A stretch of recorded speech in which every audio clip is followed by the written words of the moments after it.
20 years na ang nakakaraan. Ngayong kababalik rito. Daddy, kaya nga. Nung maliliit pa ang mga anak natin, tinatawagan ka. Wala silang pamasay o pang-matrikula sa kanilang pag-aaral. Ha? Kasi alam nila na yung sinamahan mo sa mayaman. Pero ano ginagawa mo? Binablock mo sila. Daddy, Ha? nagkamali akong tumama. Nung paglayas mo at kinukuha ka ng lalaki na yun, ano ginawa mo sa akin? Halos sipain mo ko. Naglulumuhod pa ako sa harap mo. Ha?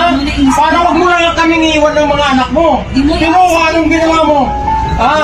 Masaya pa kayo ng kinakasama mo. Daddy, Ha? ako ng sorry sa mga anak. Tapos gano'n ang gagawin niyo sa akin. Gano'n sila na lang gagawin mo sa akin.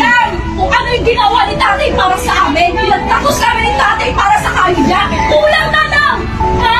Magbasura siya dyan para ipaibibig ka sa amin. Tapos gayon, babalik-balik na? Mag-sorry-sorry ka? Ano bang, Yung kakarampot na kinikita ko. Doon, bumalik ka na lang doon sa ano mo!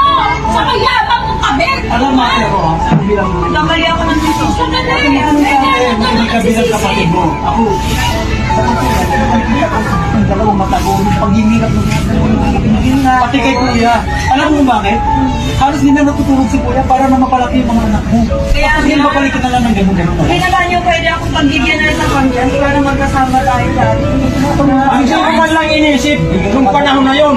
Hirap na hirap kami, alam mo yan. Wala akong kasama sa pagtaguyod ng mga anak natin. Ha? Pinilayan mo ko. Ha? Pag-aalis kung pupunta ako sa trabaho. Pag-aalis kung pupunta ako sa trabaho. Gusto ko mayroon ako madadat na isang ina na katulad mo. Pero anong ginawa mo? Imbes na tulungan mo ko. Nilayasan mo yung mga anak mo. Pati ako. Nak, katawagin mo. Ay, Nay!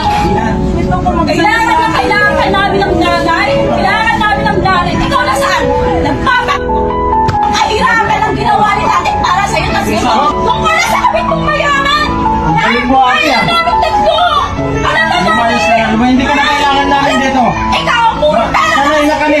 Ilang taon na kami nasanay na wala ka. Hirap lang si tatay na Ikaw na. Huwag mong biglayin yung mga anak mo. Alam mo bakit? Ano na tayo? Kahit ako na kapatid mo.